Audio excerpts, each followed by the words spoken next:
livre s'intitule « La robe et l'épée ». La robe, c'est la robe de l'avocat, ma profession, et l'épée, c'est celle du duel judiciaire, ou l'épée de la justice peut-être, celle qui tient les plateaux de la balance en équilibre. Mais en formulant ce titre, j'ai plutôt songé au duel judiciaire. C'est un livre dans lequel je relate mes premières armes au barreau de Paris, mes 10 premières années, une période arbitrairement choisie, et dans lequel j'évoque 3 affaires emblématiques, assez spectaculaires, assez difficiles, qui ont marqué mon exercice, et où j'évoque également, par ailleurs, un certain nombre de réflexions sur la prison, l'univers judiciaire. Les 3 affaires évoquées sont d'abord celles de Maurice Papon, puisque dès l'âge de 26 ans, dans les semaines qui ont suivi ma prestation de serment, je me suis immédiatement retrouvé au feu, si je puis dire, avec Jean-Marc Barrot dans la défense de Maurice Papon au cours d'un procès historique, 6 mois, et au cours en réalité d'une décennie entière, l'instruction, le procès et la suite, son incarcération, sa libération et toutes les polémiques. Donc j'évoque assez longuement cette procédure qui m'a beaucoup marqué, cette procédure qui m'a fait mûrir, devenir avocat 100 fois plus vite, si je puis dire, car un procès comme celui-ci en vaut évidemment 100 par l'expérience. J'évoque ensuite le dossier, et plus particulièrement le personnage d'un autre de mes clients emblématiques, Ilitch Ramirez Sanchez, le révolutionnaire international Carlos, aux côtés duquel je me tiens depuis 12 ans maintenant, et qu'on qualifie terroriste de façon un peu caricaturale, car pour qui le connaît bien et a bien compris le sens de son combat éternellement inachevé, c'est un révolutionnaire authentique, avec tout le romantisme qui va avec, la violence aussi, mais une violence évidemment symbolique, l'expression de sa révolte et l'arme de ses combats, au premier rang desquels l'attachement mystique qu'il a toujours voué et qu'il voue encore, là, dans la prison où il se trouve en France, à l'âge de 60 ans, le combat de la résistance palestinienne, je le répète, auquel il voue un attachement mystique.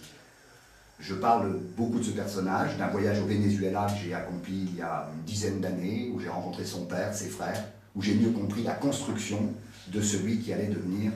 le légendaire Carlos, monstre en Occident, mais héros en Orient, comme disent les Britanniques, le terroriste des uns et le combattant de la liberté des autres. J'évoque enfin un 3e procès qui m'a profondément marqué, qui m'a bouleversé, et là j'étais du côté de la partie civile, c'est-à-dire du côté des victimes. C'est le procès de l'Ordre du Temple solaire, lorsque le chef d'orchestre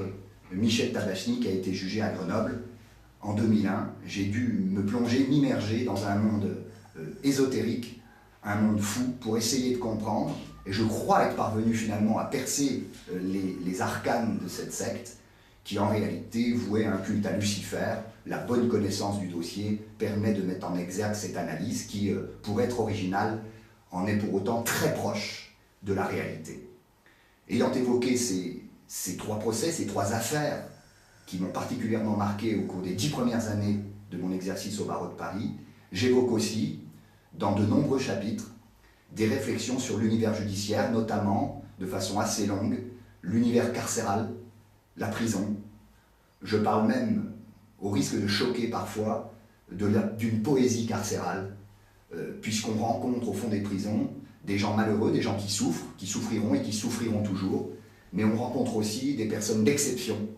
qui parfois font de ce passage carcéral, ce temps de leur vie, plus ou moins long, un moment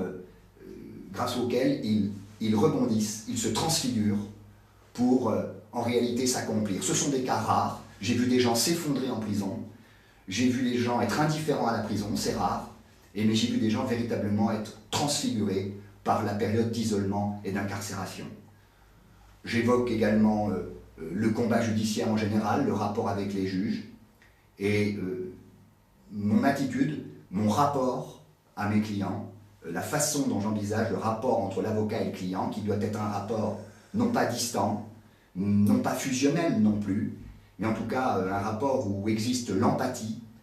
permettant d'éclairer les zones d'ombre. Ce n'est pas en gardant la distance avec ses clients que l'on peut éclairer les niches d'un dossier, comprendre les ressorts des actes accomplis, comprendre les souffrances des victimes. Il faut faire tomber les barrières, tomber la barrière,